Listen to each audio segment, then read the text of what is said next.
முக்கிய செய்தி. மகளிர் உரிமை தொகை ஒரு சிறந்த நலத்திட்டம், செயல்படுத்தியது பாராட்டத்தக்கது என காங்கிரஸ் வியூக வகுப்பாளர் பிரவீன் சக்கரவர்த்தி பாராட்டு தெரிவித்துள்ளார்.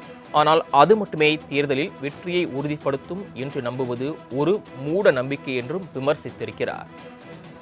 மகளிர் உரிமை தொகை திட்டத்தை பாராட்டியிருக்கக்கூடிய பிரவீன் சக்கரவர்த்தி அதே நேரம் அதுவே தேர்தலில் வெற்றியை தரும் என்று நம்புவது ஒரு மூட நம்பிக்கை என்றும் விமர்சித்திருக்கிறார். கடந்த 3 ஆண்டுகளில் தேர்தலுக்கு முன்னதாக இதுபோன்ற திட்டங்களை அறிவித்த 9 பெரிய மாநில அரசுகள் 4 மட்டுமே வெற்றி பெற்றன என்றும் 5 தோல்வியடைந்தன என்றும் பிரவீன் சக்கரவர்த்தி விமர்சித்திருக்கிறார். கூடுதல் விவரங்களை செய்தியாளர் பிரவீன்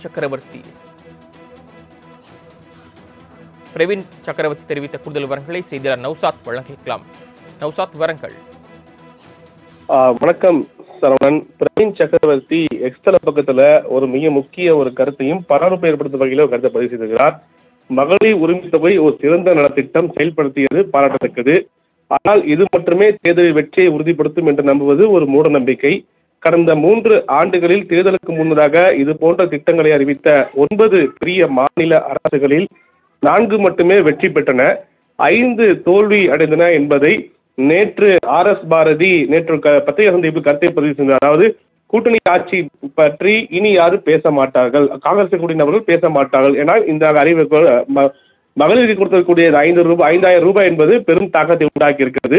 கூட்டணி ஆட்சி பற்றி பேச வாய்ப்பில்லை. அப்படி பேசுவதா என்றால் செல்வ பெருந்தகை, ராகுல் காந்தி, கார்கே இவர்கள் பேசினால் மட்டுமே பதில் சொல்ல முடியுமே ஒழிய மற்றவர்கள் யார் பேசுவதற்கும் பதில் சொல்ல முடியாது என்ற கருத்தை நேற்று பாரதி தெரிவித்திருந்தார். அதை எஸ்தல பக்கத்தில் டேக் செய்து பிரவீன் சக்கரவர்த்தி இந்த கருத்தை பேசுவது மீண்டும் கூட்டணியில் பரபரப்பை ஏற்படுத்தும் வகையில். அதாவது மகளிர் உரிமை தொகை மட்டுமே உங்களுக்கு வெற்றியை உண்டாக்கி தந்தாது என்ற தோணியில் அது பதிவு செய்திருப்பது சலசலப்பை ஏற்படுத்தும் வகையில் இருக்கிறது. அதை மேற்கொண்டு மிக முக்கியமாக கடந்த 3 ஆண்டுகளில் தேர்தலுக்கு முன்னதாக இது போன்ற திட்டங்களை அறிவித்த 9 பெரிய மாநில அரசுகளில் 4 மட்டுமே வெற்றி பெற்றன, 5 தோல்வி என்பதை சுட்டிக்காட்டி ஒரு டேட்டாவையும் எஸ்தலபதி பதிவு செய்திருப்பது மிக முக்கியத்துவம் பார்க்கப்படி மீண்டும் கூட்டணி சாதனமா அல்லது யார் சுட்டிக்காட்டி இவர் குறிப்பாக கடந்த நேற்று மாநில தலைவர் பதிவு செய்த கருத்தாக இருக்கட்டும், அடுத்து பிரவீன் கருத்தாக இருக்கட்டும், இவை அனைத்துமே யார் சுட்டிக்காட்டி பேசுகிறார் என்ற கேள்வி என்பது அரசியல் விமர்சகர்கள் வைத்திருக்கிறார்கள், கேள்வி வைத்திருக்கிறார்கள். சரவணன், நௌசாத், யாரை குறிப்பிட்டு பேசுகிறார் அரசியல் விமர்சகர்கள்? அது என்ன சொல்றாங்க அது குறித்து?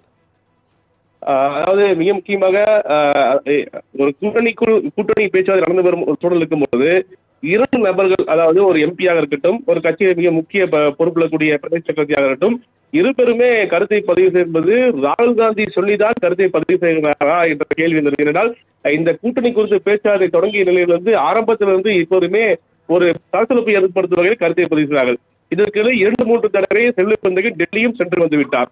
இருந்த போதிலும் ஏன் இந்த இவர்களுக்கு சலசலப்பை ஏற்படுத்தும் கருத்தை பதிவு செய்வதை நிப்பாட்டவில்லை என்ற ஒரு கேள்வி இருந்திருக்கிறது. அப்போது என்றால் ராகுல் காந்தி சொல்லிதான் இந்த கருத்தை பதிவு செய்கிறார் ஒரு கேள்வியும் எழுந்திருக்கிறது. ஏனென்றால் 33 நாட்களுக்கு பிறகு கூட்டணி குறித்தான பேச்சுவார்த்தைக்கு அழைப்பு கொடுத்திருக்கிறார்கள் என்ற செல்வத்தை தெரிவித்திருந்தார். அதற்கு பிறகு கூட்டணி என்பது கூட்டணி அரசியல் என்பது இல்லை, அதாவது பவர் ஷேரிங் என்பது மிக முக்கியமாக இல்லை என தமிழக முதல்வரும் திட்டவட்டமாக தெரிவித்து விட்டார். அதற்கு பிறகு தொடர்ந்து விமர்சனம் எழுந்து வருகிறது. கூட்டாட்சி என்பது மிக முக்கிய ஒன்றாக இருக்கிறது, அதை வேறு தற்சமயம் என்பது தேவையான ஒன்றாக இருக்கிறது என மாநில தலைவராகட்டும் பிரவீன் சக்கரவர்த்தி போன்ற கருத்தை பதிவு செய்தார்கள். இருந்த போதிலும் 5,000 தாக்கம் என்பது அதை அவர்கள் கேட்க வைக்காது என்ற தோணியை நேற்று பாரதி பேசியதற்கு மீண்டும் இவர் பதிலடி கொடுக்கும் வகையில் தெரிவித்திருக்கிறார். அதாவது எந்த மகளிர் உரிமை செயல்படுத்தாலும் கூட இதுக்கு முன்பாக பெரிய மாநில தோற்ற வரலாறு உண்டு என்பதை சுட்டிக்காட்டியிருக்கிறார். அப்போது பார்க்க முடியும் என்றால் பவர் ஷேரிங் என்பது மிக முக்கிய ஒன்றாக இருக்கிறது, அது வேண்டும் என்று வலியுறுத்தும் வகையில் கருத்தை பதிவு செய்கிறார்கள். ஆகையால் அகில இந்திய தலைமை இதை பேச்சு பார்த்துக் கொண்டிருக்கிறதா, அகில இந்திய தலைமை சொல்லிதான், காங்கிரஸ் அகில இந்திய தலைமை சொல்லிதான் இவர்கள் பதிவு செய்கிறாரா என்ற ஒரு கேள்வியும் வந்திருக்கிறது. நௌசாத், கடந்த சில நாட்களுக்கு முன்பு தமிழ்நாடு முதலமைச்சர் மு க ஸ்டாலின் ஒரு தனியார் நாளிதழ் நிகழ்ச்சியில் பங்கேற்று பேசும்போது தமிழகத்தில் கூட்டணி ஆட்சி அந்த பங்கு என்பது ஒத்து வராது, அது காங்கிரஸுக்கே தெரியும் அப்படின்னு சொல்லியிருந்தாரு. அதனைத் தொடர்ந்து நேற்று கூட திமுக அமைப்பு செயலாளர் பாரதி சொல்லும்போது நாளையிலிருந்து காங்கிரஸ்காரர்கள் இது குறித்து பேச மாட்டார்கள் அப்படின்னு சொல்லியிருந்தாங்க. அதனை தொடர்ந்து இந்த கோரிக்கை, இந்த கோஷம் அப்படின்றது மேலும் வலுப்பட்டு வருது இல்லையா? காலையில் கூட மாணிக்கம் தாக்கூர் எம்பி அப்படின்ற கூட்டத்தில் மதுரையில் பேசப்போ எங்களுக்கு ஆட்சியில் பங்கு வேணும் அப்படின்னு சொல்லியிருந்தாங்க. அதை தொடர்ந்து இப்போ பிரவீன் சக்கரவர்த்தியோட இந்த பதிவெல்லாம் எப்படி பார்க்கறது? அதாவது திட்டவட்டமாக ஒரு அகில இந்திய காங்கிரஸ் கமிட்டியை பொறுத்த வரைக்கும் கூட்டணி தொடர்பான ஆலோசனை ஒருபுறம் நடத்தி வருகிறார்கள். தமிழ்நாடு காங்கிரஸ் கமிட்டியினுடைய தலைவர் செல்வப்பந்தையும் அவ்வப்போது தமிழக முதல்வரும் மற்றும் அந்த கட்சி சார்ந்த நபரும் ஆலோசனை செய்து கொண்டிருக்கிறார். ஆனா இதற்கிடையில் கூட்டணி ஆட்சி என்பது இல்லை என்று திட்டமாக முதல்வர் தெரிவித்த பிறகு கூட மீண்டும் இவர் கருத்து பெற்றார் என்றால் அஜய் காந்தி சொல்லாமல் இவர் பேச வாய்ப்பில்லை என்ற கருத்து நிலவுது. அப்படி என்றால் ராகுல் காந்தி பொறுத்த வரைக்கும் அவரோட பொருளாக இவங்க ஒழிக்கிறார்களா என்ற கேள்வி வந்திருக்கிறது. என்றால் கூட்டணி ஆட்சி என்பது இனி தேவை. தமிழகத்தில் காங்கிரஸை குறிப்பாக வளர்ச்சி பாதை கொண்டு செல்வதற்கான முயற்சியில் ராகுல் காந்தி திட்டமிட்டிருக்கிறாரா என்ற மிக முக்கிய கருத்தும் வெளிப்படுகிறது. அதே அரசியல் விமர்சகர்களும் முன்வைக்கிறாங்க. அப்படி என்றால் ராகுல் காந்தி நேரடியாக கேட்டு விடலாமே, எதற்கு இவர் மூலம் கேட்கணும் என்ற ஒரு கேள்வி வந்திருக்குது. இந்த போதிலும் ராகுல் காந்தியோட குரலாக இவர் ஒழிக்கிறார்களா ஒரு கேள்வி வந்திருக்கிறது. இருந்த போதிலும் ராகுல் காந்தியாக இருக்கட்டும், அதாவது மல்லிகார்ஜுன கார்கேயாக இருக்கட்டும், தமிழக காங்கிரஸ் கமிட்டி தலைவர் செல்வப்பந்தையா அவர்களுக்கு இது கருத்தை முன்வைத்தார். இதை பரிசீலித்தால் அது குறித்து பதிலளிப்போம் என்ற தோணியில் தான் RS பாரதியும் கருத்து தெரிவிக்கிறார். முதல்வர் குரலாக தான் RS பாரதி ஒழிக்கிறாரா அல்லது ராகுல் காந்தி குரலாக பிரவீன் சக்கரவர்த்தியும் மாநில ஒழிக்கிறாரா என்ற கேள்வி வந்திருக்கிறது. நௌசாத், இந்த ஆட்சியில் பங்கு அப்படிங்கிறது அந்த கோரிக்கை அப்படிங்கிறது வேற. இப்போ வந்து பிரவீன் சக்கரவர்த்தி முதலமைச்சர் MK ஸ்டாலின் கொண்டு வந்திருக்கக்கூடிய மகளிருக்காக கொண்டு வந்த திட்டம் அப்படிங்கிறது அதை விமர்சிச்சிருக்காரு. இதை எப்படி பாக்குறது? அதாவது அவர் பதிவு செய்ய மிக முக்கியமான கருத்தை நீங்க பார்க்கணும். அதாவது என்னவென்றால் மகளிர் உரிமை துறையை ஒரு சிறந்த நலத்திட்டம் செயல்படுத்தியது பாராட்டத்தக்கது. ஆனால் அது மட்டுமே தேர்தலை வெற்றியை உறுதிப்படுத்தும் என்று நம்புவது அது ஒரு மூட நம்பிக்கை. கடந்த 3 ஆண்டுகளில் தேர்தலுக்கு முன்னதாக இது போன்ற திட்டங்களை அறிவித்த 9 பெரிய மாநில அரசுகளில் 4 மட்டுமே வெற்றி பெற்றன. 5 தோல்வி அடைந்திருப்பன. அதான் என்ன சொல்றாங்க, இந்த மகளிருக்கு நாங்கள் திட்டங்களை செய்து எண்ணி நீங்கள் வெற்றி பெறலாம் என்று எண்ணி விடாதீர்கள். இது சில நேரங்களில் உங்கள் தோல்வியும் ஏற்படுத்தும் என்ற சூசகமாக, அதாவது திமுகவை கடும் விமர்சிக்கும் வகையில சூசகமாக தெரிவிக்கும் வகையில் தெரிவித்திருப்பதால் இப்பொழுது மீண்டும் சர்ச்சை ஏற்படுத்த. அதுதான் அதாவது எத்தனை மாநிலங்கள் வெற்றி பெற்றிருக்கிறது, 2 மாநில தோல்வி விட்டிருக்கிறது அவர் எக்ஸ்ட்ரா பதிவு செய்தார். முக்கியமாக ராஜஸ்தான் தோல்வியுற்றதாகவும், தெலுங்கானா தோல்வியுற்றதாகவும், சத்தீஸ்கர் தோல்வியுற்றதாகவும், ஆந்திர பிரதேச தோல்வியுற்றதாகவும், டெல்லி மேலும் பீகார் தோல்வியுற்றது உள்ளிட்ட தோல்வியுற்ற மாநிலங்களை அவர் மிக முக்கியமாக பதிவு செய்வது என்பது இந்த மமதியில் தமிழக அரசு பெறக்கூடிய திமுக இருக்க வேண்டாம் என்ற புத்தகமாக தெரிவிக்கும் வகையில் தெரிவித்திருப்பதுதான் இன்னும் சர்ச்சை ஏற்படுத்தும் வகையில இருக்கிறது. இல்ல நௌசாத், இன்னொன்னு நம்ம புரிஞ்சுக்கலாமா, நீங்க காங்கிரஸ் கிட்டையும் கேட்டுட்டு இந்த மாதிரி திட்டங்களை செயல்படுத்தணும் அப்படின்ற நிலைக்கு கூட்டு வரதா தெரிஞ்சுக்கலாமா? இல்ல, மிக முக்கியமாக என்பது காங்கிரசுக்கும் இல்லை, திமுகவுக்கும் தேவையில்லை என்றுதான் தெரியும். திமுக பொறுத்தவரைக்கும் ஆட்சி அமைந்த தொடர்ந்து பல்வேறு திட்டங்களை அறிவித்து மகளிர் இருக்கட்டும் அல்லது இந்த மகளிர் உரிமையாக இருக்கட்டும், இது அறிவித்து தொடர்ந்து வெற்றிகரமாக இருந்த அடிப்படையில் கடந்த நாடாளுமன்றத்தில் வெற்றி பெற்றதாக கூட அந்த புள்ளி வரும் சொல்லப்பட்டது. திமுக அதைதான் குறிப்பிட்டு வெற்றி வாய்ப்பை சாத்தியமாக்கி கருத்தில் பதிவு செய்தார்கள்.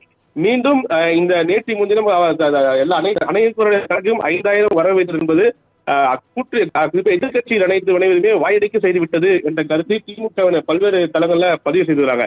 இது மிக முக்கிய நிறைவேற்றுவதால் மீண்டும் வெற்றி வாய்ப்பை உறுதி செய்து சாத்தியத்தில் அவங்க கருத்து தெரிவித்தார்கள். இருந்த போதிலும் இதை பற்றியுமே நம்பி நீங்கள் எங்களை அதாவது கூட்டணி ஆட்சி என்பது எதிர்ப்பு தெரிவித்தது என்பது அதை ஒற்றுக்கொள்ள மாட்டோம், இது உங்களுக்கு வெற்றி வாய்ப்பை ஏற்படுத்தி தரும் என்ற மமதியில் இருக்க வேண்டாம் என்ற சொல்லும் தோணியில் தான் பிரவீன் சக்கரவர்த்தி பதிவு செய்திருப்பது மீண்டும் சர்ச்சை ஏற்படுத்தலாமா இருக்கிறது. தாங்கள் வழங்கிய விரிவான தகவல்களுக்கு நன்றி நௌசாத். கடந்த 3 ஆண்டுகளில் தேர்தலுக்கு முன்னதாக இது குறித்து அறிவிப்பு வெளியிட்ட 9 பெரிய மாநிலங்களில் 4 மட்டுமே வெற்றி பெற்றன, 5 தோல்வியடைந்திருப்பதாக காங்கிரஸ் வியூக வகுப்பாளர் பிரவீன் சக்கரவர்த்தி எக்ஸ் வலைதளத்தில் பதிவிட்டிருக்கிறார். மகளிர் உரிமை தொகை ஒரு சிறந்த நலத்திட்டம், செயல்படுத்தியது அது பாராட்டத்தக்கது. ஆனால் அது மட்டுமே தேர்தலில் வெற்றியை உறுதிப்படுத்தும் என்று நம்புவது ஒரு மூட நம்பிக்கை என விமர்சனம் செய்திருக்கிறார். கடந்த 3 ஆண்டுகளில் தேர்தலுக்கு முன்னதாக இதுபோன்ற திட்டங்களை அறிவித்த 9 பெரிய மாநில அரசுகளில் 4 மட்டுமே வெற்றி பெற்றிருப்பதாகவும் 5 தோல்வியடைந்திருப்பதாகவும் தெரிவித்து அது குறித்த பட்டியலையும் எக்ஸ் பக்கத்தில் பகிர்ந்திருக்கிறார் பிரவீன் சக்கரவர்த்தி.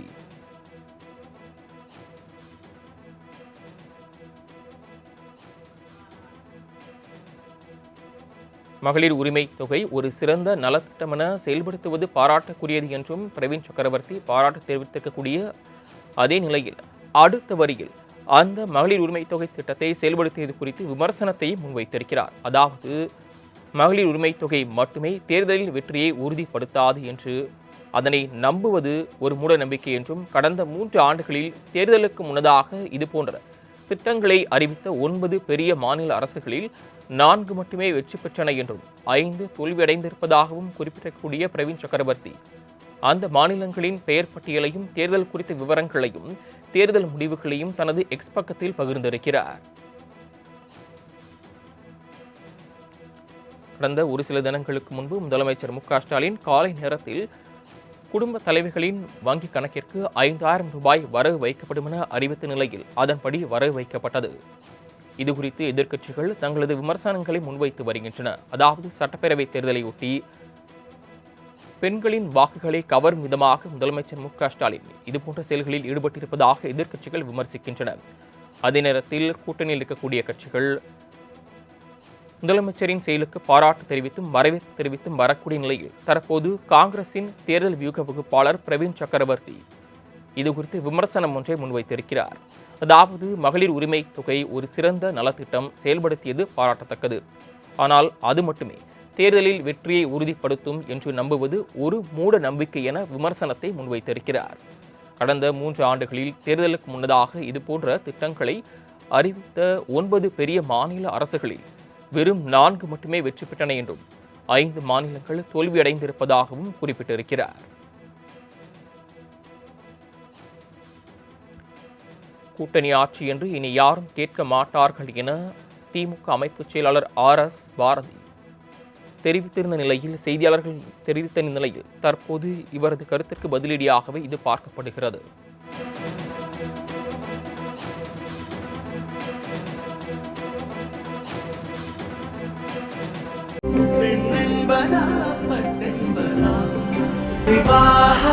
மணப்பெண்ணின் பிரத்யேகமான திருமணம் விவாஹா தி சென்னை சில்க்ஸ்.